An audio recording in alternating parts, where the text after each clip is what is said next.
السلام علیکم ورحمۃ اللہ وبرکاتہ۔ ہم روح سے متعلق گفتگو کر رہے ہیں اور سورہ الاسراء، جسے سورہ بنی اسرائیل بھی کہتے ہیں، اس کی ایک آیہ مبارکہ ہے جس سے متعلق ہم ڈسکشن کر رہے ہیں، آیہ نمبر 85۔ وَيَسْأَلُونَكَ عَنِ الرُّوحِ، اور یہ لوگ آپ سے روح کے متعلق سوال کرتے ہیں۔ قُلِ الرُّوحُ مِنْ أَمْرِ رَبِّي، آپ کہیے کہ روح میرے رب کے امر سے ہے۔ وَمَا أُوتِيتُم مِّنَ الْعِلْمِ إِلَّا قَلِيلًا، اور تم کو محض تھوڑا سا علم دیا گیا ہے۔ اس آیہ کے متعلق میں نے آپ سے ذکر کیا تھا لاسٹ ٹائم کہ روح کیا ہے۔ اب اس سے متعلق کچھ اور چیزیں بھی آج ہم ڈسکس کر لیتے ہیں کہ دیکھیں، روح کا ایک لغوی معنی ہے اور ایک اصطلاحی معنی ہے۔ لغوی معنی کہتے ہیں ڈکشنری میننگ کو، اور اصطلاحی معنی کہتے ہیں ٹرمینالوجی کو۔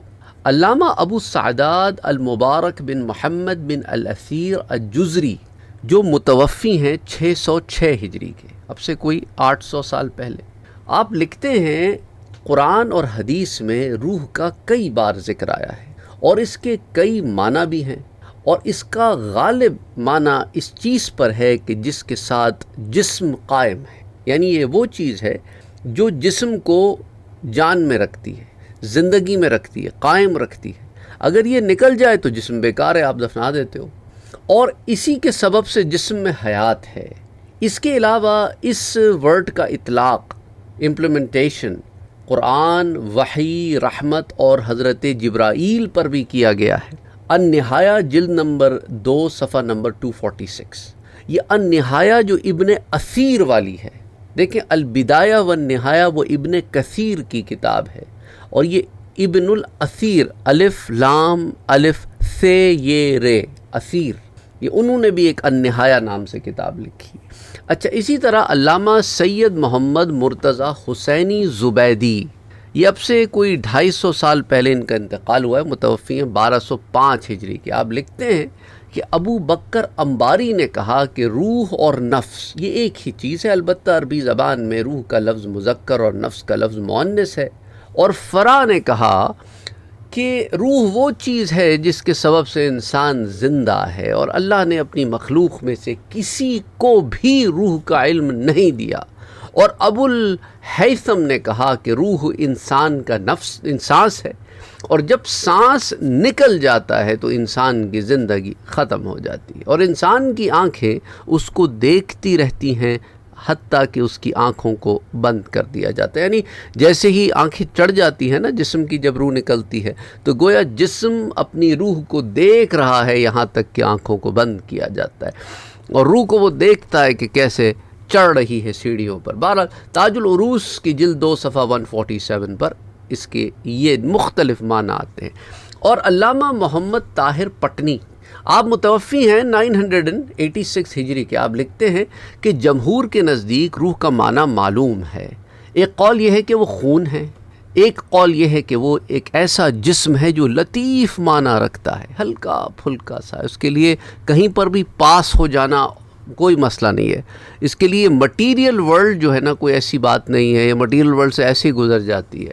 اور ظاہری اعضاء کی طرح اس کے بھی اعضاء ہیں، جیسا آپ کے باڈی پارٹس ہوتے ہیں نا جسم کے، ویسے اس کے بھی پارٹس ہیں، باڈی پارٹس ہیں، ہاتھ ہے، چہرہ ہے، بہرحال۔ اور اشعری نے کہا کہ وہ سانس ہے جو آ رہا ہے، اسے روح کہا، اور یہ آ رہا بھی ہے اور جا رہا بھی ہے۔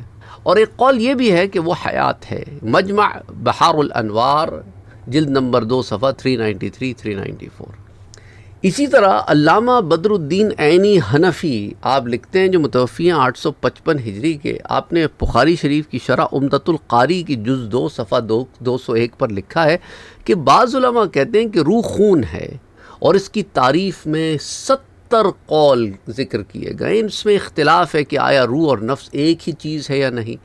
زیادہ صحیح یہ ہے کہ روح اور نفس یہ الگ ہیں۔ نفس جو ہے انسان میں وہ چیز ہے جس کی طرف ہم میں سے ہر شخص میں یا ہم سے اشارہ کرتا ہے، اور اکثر فلاسفہ نے روح اور نفس میں فرق نہیں کیا۔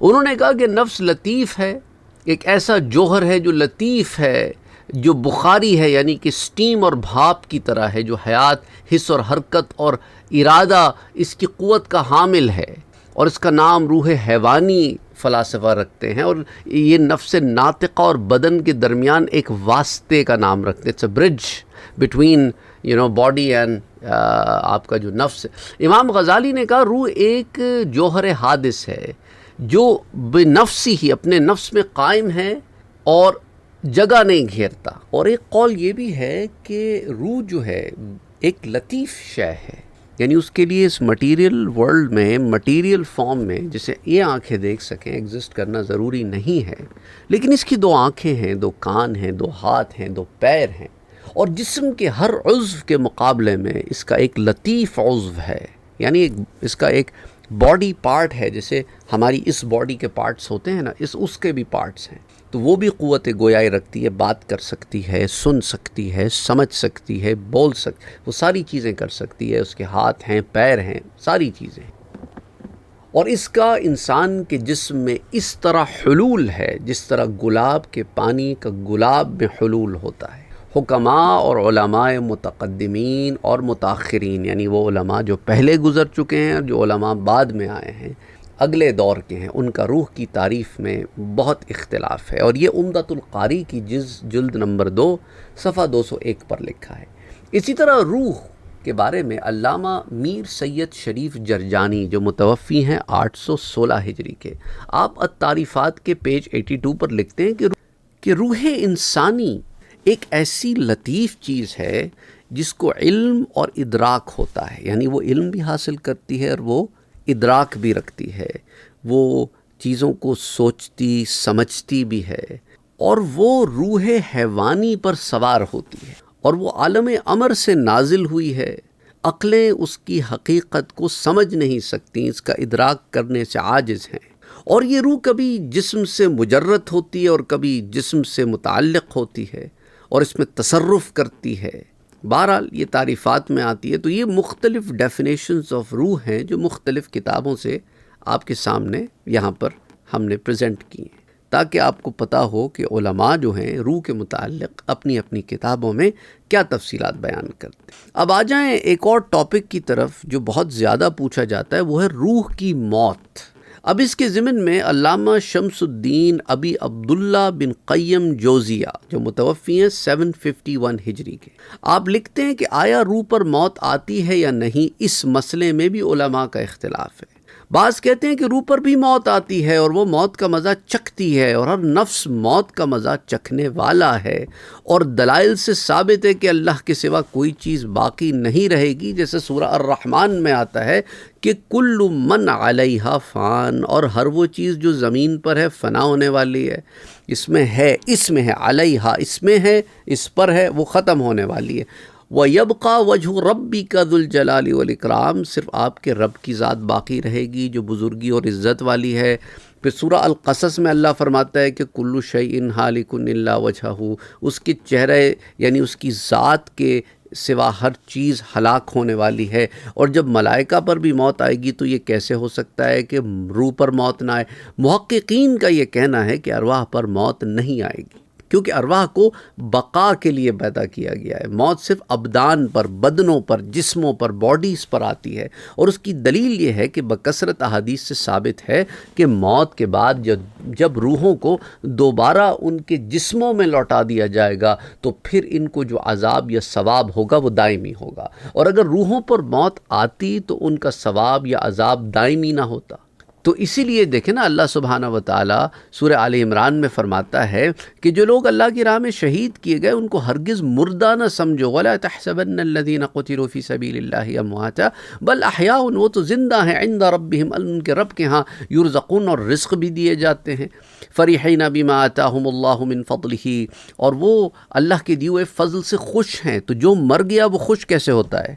جو فنا ہو گیا وہ خوش کیسے ہوتا ہے؟ وہ رزق کیسے لیتا ہے؟ Doesn't make sense, right? اور اس کے علاوہ اللہ یہ بھی فرماتا ہے وَيَسْتَبْشِرُونَ بِالَّذِينَ لَمْ يَلْحَقُوا بِهِم مِّنْ خَلْفِهِمْ، اور اس کے ساتھ ساتھ ان لوگوں کے متعلق وہ خوش ہو رہے ہیں جو ابھی تک ان کے پاس نہیں آئے، ان سے آ کے ملے نہیں ہیں، اس پر کہ انہیں نہ کوئی خوف ہے اور نہ وہ غمگین ہوں گے. تو یہ تو وہ باتیں ہیں جن کا تعلق کسی حیاتی چیز سے ہو سکتا ہے کہ جو علم بھی رکھتی ہے اور خوش بھی ہوتی ہے اور رزق بھی دی جاتی ہے. تو اس لیے یاد رکھیں، ایک اور بڑا امپورٹنٹ نقطہ ہے کہ دیکھیں، جب قطعی طور پر یہ معلوم ہے کہ ان کی روحیں ان کے جسموں سے نکل چکی ہیں اور ان کے جسموں نے موت کا ذائقہ چکھ لیا ہے، تو ذائقہ تو وہی چکھے گا نا جو چکھنے کے بعد بتا بھی سکے کہ ذائقہ کیا تھا۔ اور کتنی ایسی روایات ہیں جس کے اندر یہ بات ہمیں پتہ چلتی ہے کہ موت کی تکلیف کیا ہوتی ہے، اور اس کو بیان بھی کیا گیا کہ موت کی تکلیف ایسی ہوتی ہے، اور ان لوگوں نے جو موت کی تکلیف سے گزرے وہ روایات بھی موجود ہیں۔ تو ان تمام چیزوں کے معاملے میں یہی کہا جائے گا کہ موت پر سے جو گزر گیا، تو اس کا مطلب ہے جو گزر گیا وہ فنا نہیں ہوا نا۔ تو صحیح تو یہی ہے کہ روحوں کی موت کیا ہے کہ وہ جسموں سے نکل جاتی ہیں پر روح کو موت نہیں آتی۔ تو روح کی موت، اس کا معنی، اس کا صحیح معنی کیا ہے کہ روحوں کو جیسے آپ موت کہتے ہیں، جیسے آپ فنا کہتے ہیں، وہ شے روحوں کے لیے نہیں ہے، بلکہ جسموں سے جدا ہونے کو عام طور پہ ہم موت کا لفظ کہتے ہیں۔ تو اگر کوئی یہ سمجھے کہ روحوں کی موت یہ ہے کہ روح جسم سے نکل جاتی ہے تو یہ معنی تو ٹھیک ہے، لیکن اگر وہ یہ سمجھے کہ روح ختم ہو گئی، معدوم ہو گئی، فنش ہو گئی، اور تو یہ پھر معنی اس کا صحیح نہیں ہے۔ تو روح کو موت نہیں ہے، جسم سے جدائی ہے۔ اور کتاب الروح کے پیج 33-34 پر ابن قیم اسی کو بیان کرتے ہیں۔ اور جسم کی موت کے بعد روح کے ٹھکانے پر تو ہم بڑی تفصیل سے بات کر چکے ہیں کہ جسم پر موت آنے کے بعد روحیں کہاں رہتی ہیں۔ اس میں بھی اختلافات موجود ہیں اور کئی اقوال ہیں۔ حضرت ابو ہریرہ اور حضرت عبداللہ ابن عمر فرماتے ہیں کہ مومنین کی روحیں تو اللہ کے پاس جنت میں ہوں گی، خواہ وہ شہید ہوں یا نہ ہوں، بشرطے کہ کوئی گناہ کبیرہ یا قرض ان کو جنت میں جانے سے روک نہ لے۔ اور ایک جماعت کہتی ہے کہ وہ جنت کے صحن میں دروازے پر ہوں گے اور ان کے پاس جنت کی خوشبو اور اس کا رزق پہنچے گا۔ اور ایک جماعت کہتی ہے کہ وہ اپنی قبروں کے صحنوں میں ہوں گے۔ اور امام مالک نے کہا کہ روح آزاد ہوتی ہے جہاں چاہے چلی جائے۔ اور ایک روایت کے مطابق امام احمد نے کفار کی روحیں دوزخ میں ہوں گی اور مومنین کی روحیں جنت میں ہوں گی۔ اور کعب نے کہا کہ مومنین کی ارواح تو علیین میں 7ویں آسمان میں ہوں گی اور کافروں کی روحیں 7ویں زمین کے نیچے سجین میں ہوں گی۔ اور ایک جماعت نے کہا کہ مومنین کی روحیں حضرت آدم کی دائیں طرف اور کافروں کی حضرت آدم علیہ السلام کی بائیں طرف۔ اور ابن حزم کہتے ہیں کہ اللہ نے فرمایا کہ سورہ الواقعہ میں کہ پس اگر مرنے والا مقربین میں سے فاما ان کان من المقربین فروح و ریحان و جنت نعیم، تو اس کو راحت، غذائیں اور نعمت والی جنت ملے گی۔ تو بس تمام روحیں جنت میں رہیں گی حتیٰ کہ ان تمام روحوں کو ان کے جسموں میں پھونک دیا جائے، پھر یہ روحیں برزخ کی طرف لوٹ جائیں گی اور اللہ ان کو دوسری بار جسموں میں لوٹائے گا، اور یہ دوسری زندگی ہے۔ اللہ مخلوق کا حساب لے گا، ایک فریق ہمیشہ کے لیے جنت میں اور دوسرا ہمیشہ کے لیے جہنم میں۔ تو کتاب الروح پیج نمبر 87-88 پر یہ آتا ہے۔ یعنی آپ کو کنفیوز کرنا مقصد نہیں، بتانا یہ مقصد ہے کہ ان تمام اقوال میں کوئی آپس میں ٹکراؤ نہیں ہے۔ یہ روحوں کے مختلف مقامات ہیں ان کے اعمال کی وجہ سے، کہ بعض تو ایسی ہیں جو جنت میں رہیں گی، یہاں تک کہ اگر ان پر کوئی گناہ کبیرہ کا اطلاق ہو یا قرض وغیرہ ہو تو اور بات ہے۔ اور ایک جماعت کہتی ہے کہ بھئی وہ ان کے مدارج ایسے ہوں گے کہ وہ جنت کے صحن میں دروازوں پر ہوں گے، ان کے پاس جنت کی خوشبو بھی آئے گی اور رزق بھی آئے گا۔ اور ایک کہتی ہے کہ بھئی ان کا مقام یہ ہوگا کہ انہیں بس قبروں کے صحنوں میں رکھا جائے گا، کہ وہ اپنی قبروں پر ہوں گی۔ اور ایک کہتی ہے کہ نہیں، بعض روحیں تو ایسی ہیں جو آزاد ہوں گی، کہ وہ مومنین کی جو ارواح ہیں وہ آزاد ہیں کہ جہاں چاہے چلی جائیں، اور امام مالک کا یہ قول ہے۔ اور کفار کی روحیں وہ تو دوزخ میں یعنی سجین میں ہیں، برزخ کے عذاب میں ہیں، جبکہ مومنین کی روحیں جو ہے وہ نعمتوں میں ہیں۔ اور مومنین میں سے وہ لوگ جو اعلیٰ درجے کے مومنین ہیں وہ علیین میں 7ویں آسمان میں ہیں، اور کافروں کی روحیں 7ویں زمین سجین میں ہیں۔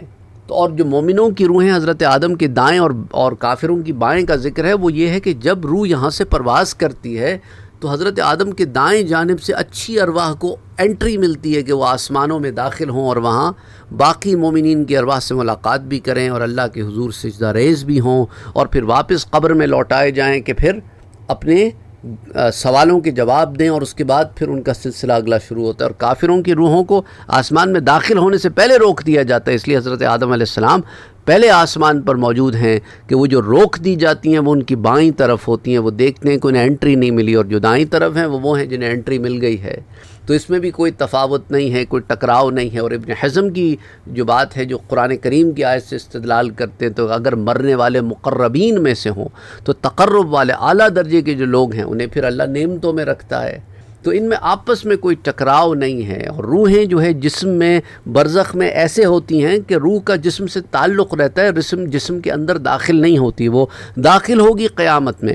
ابھی جو تعلق بنا ہوا ہے اس کے نتیجے میں کیا ہوتا ہے، وہ یہ ہوتا ہے کہ اگر کوئی عذاب ہو تو دونوں محسوس کرتے ہیں، اور کوئی راحت ہو تو دونوں محسوس کرتے ہیں۔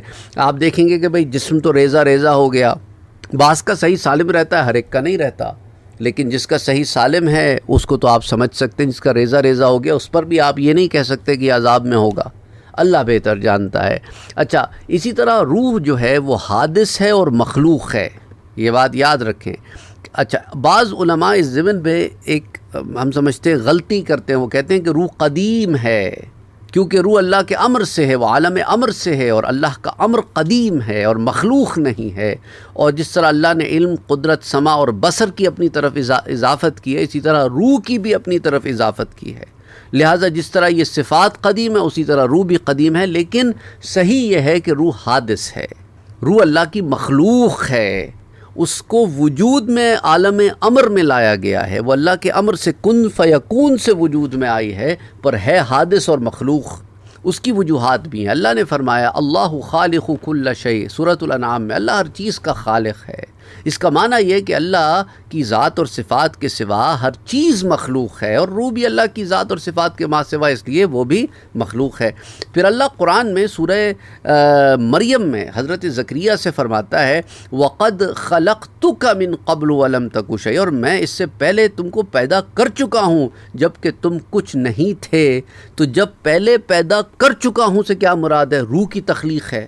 اور پھر حضرت زکریا علیہ السلام کی روح اور بدن دونوں سے فرمایا، کیونکہ فقط بدن میں فہم اور عقل نہیں ہے، اس سے معلوم ہوا کہ حضرت زکریا کی روح پہلے موجود نہیں تھی، عالم ارواح سے بھی پہلے۔ تو عالم ارواح میں تخلیق ہوئی نا روح کی، جو شے تخلیق سے وجود میں آئے وہ حادث ہوتی ہے، قدیم نہیں ہو سکتی۔